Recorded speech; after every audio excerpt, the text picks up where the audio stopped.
You're not a good person. A good person would be happy for me finding my soulmate," she said. I walked away. Now her soulmate is gone, and she's crying in front of my new life. Hey viewers, before we move on to the video, please make sure to subscribe to the channel and hit the like button if you want to see more stories like this. Thanks. It's funny, the things you remember. I can still see the little den in the wall by the front door, the one I made trying to get a new bookshelf into our apartment. Claire had fussed about it for a week, then forgotten it entirely. I hadn't. I'd planned to patch it up right before we moved into a house. A house. We used to talk about it like it was a given, an inevitability. Something solid. I was the solid one. The one who worked a steady job in software development. The one who cooked dinner. The one who remembered her sister's birthday and her dog's allergy medicine. I was the rock. Claire was the ocean. Or at least, that's what she called herself. A wild, artistic soul who couldn't be contained. It was part of her charm at first. The way she'd impulsively buy a plane ticket to a new city, or stay up all night painting, or convince me to go to a music festival with a single text. I anchored her, and she gave my life a little chaos. It was a good balance. For a long time, it was a great balance. But over the past few months, the balance had shifted. Her artistic soul had become an excuse for irresponsibility. My stability had become predictable. She started staying out late, not answering calls, and her texts got shorter and shorter. When I'd ask what was wrong, she'd get defensive. "Nothing's wrong, Leo. You're just overthinking things.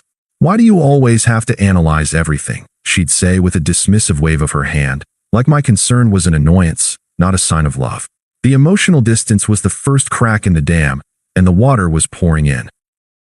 It felt like she was already gone, a ghost in her own life, and I was the one left trying to hold on to her hand. The physical betrayal came next. It was messy, public, and utterly disrespectful. One of my coworkers, a quiet guy named Mark, sent me a screenshot of an Instagram story. It was a picture of Claire at a bar, laughing, her head resting on someone's shoulder. The caption was a quote from a poem about finding your muse. The muse was Liam, a mutual friend, or at least I thought he was a friend. He was a local poet, all skinny jeans and pretentious quotes, and Claire had been gushing about his deep, profound thoughts for weeks. I tried to dismiss it, to tell myself it was just a picture. A week later, another one. This time, it was a close-up of their hands intertwined, a bracelet I'd bought Claire clearly visible on her wrist. The caption was even worse. "Finally found a soul that speaks my language." The air went out of my lungs. I didn't get angry. Not yet. I just felt hollow. The kind of hollow that comes with the deep, sickening knowledge that something you thought was real has been fake all along. The last piece of the puzzle clicked into place, and it wasn't a pretty picture. The late nights, the short texts, the dismissive attitude. It wasn't a sign of her being a free spirit. It was a sign of her moving on, of her already having one foot out the door. The whole time she was in my life, she was looking for a replacement, and now she thought she'd found it. It was a humiliation by 1,000 quiet cuts, all before she ever said a single word. I didn't confront her about the pictures. I didn't need to. I knew. Instead, I waited. I knew she'd come home eventually, and I wanted to see if she'd have the decency to say anything. She came in around 11, humming to herself, smelling faintly of cheap beer and something else, something that wasn't our laundry detergent. She dropped her keys on the little table by the door, and the jingle of the metal was the only sound in the apartment for a long moment. I was sitting on the couch, the lights off, just the glow from the street lamp outside casting a shadow on my face. She finally saw me, and her humming stopped. "Oh," she said, her voice small and tight. "You're still up?" "Yeah," I replied, my voice calm, almost emotionless. "Couldn't sleep." She walked over and sat on the other end of the couch, a solid 10 feet of cushions between us. She didn't look at me, just stared at the blank TV screen. The silence stretched out, thick and heavy. I finally broke it. "Is everything okay, Claire?" She sighed, a dramatic, performative sigh that I'd come to hate. "Leo, what is with you lately? You're so heavy." "Am I?" I asked, my voice still level. "Or am I just asking you a simple question?" She finally turned to face me, and her eyes were hard. The kind of hardness that says she's already made up her mind, and nothing you say will change it. "Look, I can't do this anymore. You're just so predictable, so safe. I told you, I need to live. I need passion and excitement, and honestly, you don't have that in you." I just looked at her, and in that moment, I saw her for what she was, not the free spirit I fell in love with, but a selfish person who was using me as a comfortable stepping stone. I found someone who understands me, she continued, her voice gaining confidence, a smug, self-righteous edge creeping in. Someone who sees the world the way I do. He's an artist. He's wild. He's everything you're not. The words didn't sting as much as they would have a few weeks ago. The emotional distance she'd created had prepared me for this moment. And is he your muse? I asked, the words a low murmur. Her eyes widened for just a fraction of a second, a flicker of panic. She hadn't expected me to know. But just as quickly, the smugness returned, more potent than before. She leaned forward, a cruel smile playing on her lips, and delivered the knockout blow. You're not a good person. A good person would be happy for me finding my soulmate. I didn't beg. I didn't scream. I didn't ask her to reconsider. I just absorbed the words, letting them hang in the air between us. The sheer, unadulterated unfairness of the statement was breathtaking. She had betrayed me, humiliated me, and now she was twisting the knife by telling me that my pain was a sign of my own moral failure. She was the one who was breaking a promise, but I was the one who was supposed to be happy about it. I stood up, walked into the bedroom, and picked up a bag. I began to pack, starting with the essentials, my laptop, my passport, my wallet, a few changes of clothes. She watched me, her smug smile finally fading as she realized I wasn't going to fight. I wasn't going to have a dramatic scene. I was just leaving. What are you doing? She asked, her voice laced with a new kind of panic. I'm going to stay with a friend, I said, zipping the bag closed. Leo, don't be dramatic. I just told you what's going on. We can talk about this later. There's nothing to talk about, I said, walking to the door. You've made your choice. You're happy.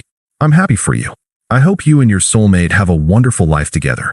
And I walked out the door, leaving the silence, the dent in the wall, and her gaslighting behind me. I didn't turn back. The next few months were a strange kind of purgatory. The first few weeks were the hardest. I had left the apartment with nothing but my laptop bag, so I was staying on a friend's couch, the one he had in his spare room.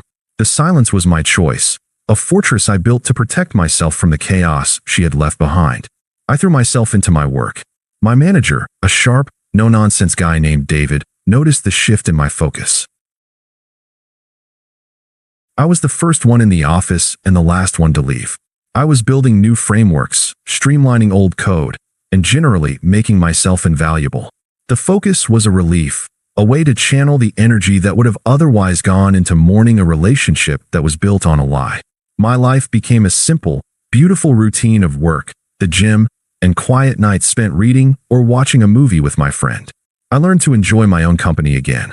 I found a small apartment, just for me, and decorated it with a sense of peace and purpose. The dent in the old wall was a distant memory.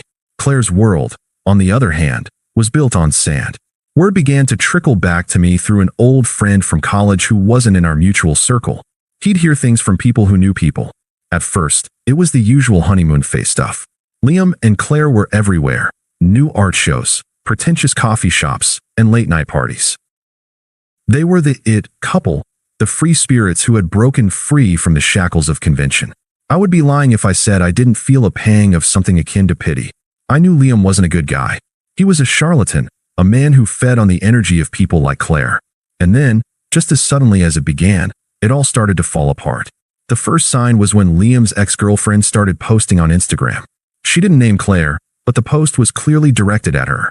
It was a cryptic quote about being a muse for a month and a cautionary tale for a lifetime. Then came the comments, a whole slew of them, from other women who had been muses for Liam. The facade of the artistic, tortured soul came crashing down, revealing him to be a serial cheater who used women for their connections or emotional support before discarding them for his next muse. The next bit of news was that Liam's art career wasn't as lucrative as he'd claimed. He was in debt, and he was getting a reputation for being an emotionally manipulative mooch.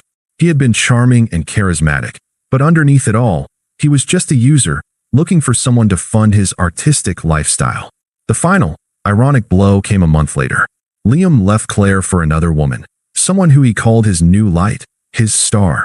He dumped her in a public post, framing it as a necessary evil for his own artistic growth. The words were almost a carbon copy of the ones she had used to break up with me. She had left me for a soulmate, only to be discarded by him in the exact same cruel fashion. My college friend sent me a screenshot of one of her latest posts, a vague, sad-looking quote about losing a part of herself.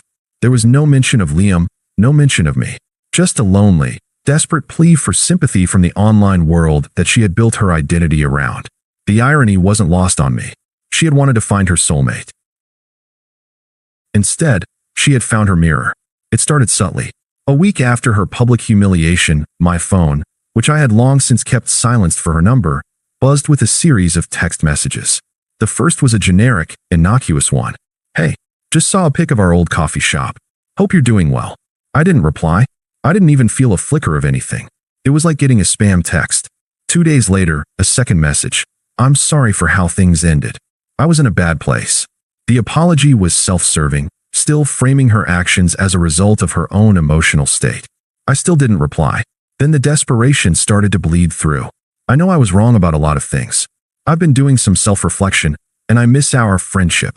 She was still trying to use her twisted logic, trying to worm her way back in with a soft, safe word like friendship, when she had clearly made it impossible.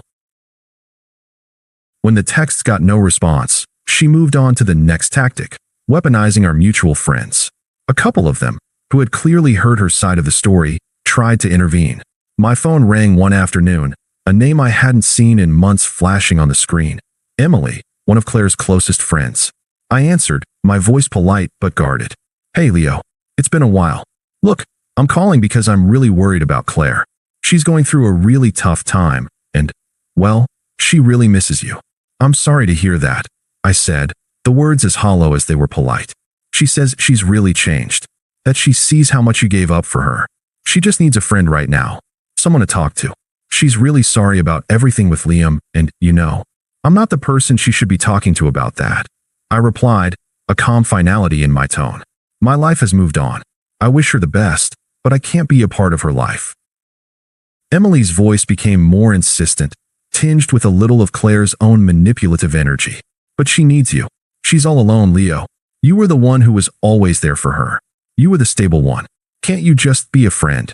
"No," I said, a little firmer this time. "I can't. And if you're a true friend to her, you'll encourage her to find help on her own, not to lean on a person she hurt." I hung up the phone before she could respond, blocking her number too. She even got my mom on the phone.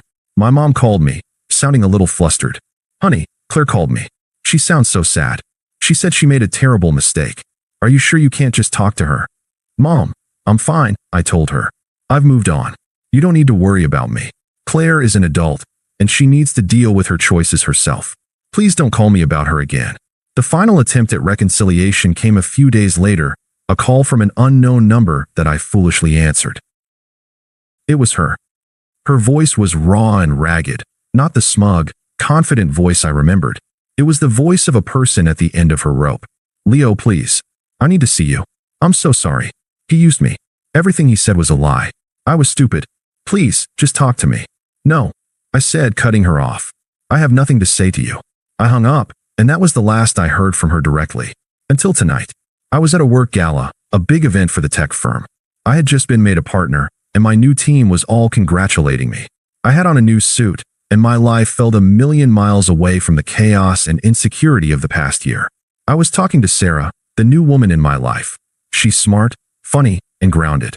We were laughing about a mutual friend when my laughter died in my throat. Across the crowded room, standing alone by a drink station, was Claire. She looked different. Her clothes were a little disheveled, her makeup was smudged, and she had a hollow look in her eyes. The confidence that had once radiated from her was gone, replaced by a desperate kind of sadness. She saw me, her eyes locking onto mine, and she started walking toward me. Sarah, sensing the shift in my mood, followed my gaze. "Everything okay?" she asked, a gentle hand on my arm. "Yeah," I said, looking her in the eyes. "It is." Claire reached me, her face a mess of emotions. She looked past me, at Sarah, a flicker of raw, undisguised envy in her eyes before she returned her gaze to me. "Leo," she whispered, her voice cracking. "I need to talk to you. Alone." "We're having a conversation," I said calmly, gesturing to Sarah. "And I don't think there's anything left to say." "Please," she pleaded, her voice getting louder. "I was so wrong. I was so stupid. He wasn't who I thought he was. I want to be your friend again. The way we used to be." I felt her reach for my arm, but I subtly took a step back. I looked at her, not with anger, but with a complete and total lack of emotional connection. She was a stranger to me. I took a deep breath, and I chose my words carefully. I didn't want to hurt her, but I also had no desire to lie. Claire, I began, my voice quiet but firm. I don't know who you are anymore. The person you left, the one who was a victim of your actions, he's gone. That experience, it was a catalyst for me. It showed me what I deserved, what I needed to build for myself. I learned a lot about what good truly means and what it looks like in a relationship. I built a new life, a good life, a peaceful life. And in this new life, there is no place for you. You don't have the power to ruin it. You never did. She stared at me, her mouth slightly ajar, finally understanding the depth of my detachment. She wasn't just losing me. She was losing the person she had betrayed. I didn't hate her. I didn't feel sorry for her. I just didn't feel anything for her at all. She was an empty space in my rearview mirror. Please, she choked out, tears welling in her eyes. I'm begging you. Just give me one more chance. We could have a new beginning. I looked at Sarah, who was watching with quiet understanding. I then turned back to Claire, meeting her gaze directly. The person you wanted me to be happy for? The person you said was your soulmate? You got him. You got your artistic, exciting, unpredictable life. And now you see that it's just a lonely, selfish one. My life is right here. My peace is right here. I don't need a new beginning. I'm already in the middle of a great life, and you're not in it. I turned, took Sarah's hand, and walked away. The last image I have of Claire is of her standing alone, watching me walk back to my new life, finally understanding what she had lost. The silence that followed was not one of sadness, but of utter, complete peace. Thanks for watching. Make sure to subscribe to the channel and hit the like button. What do you think about this story? Share it in the comments.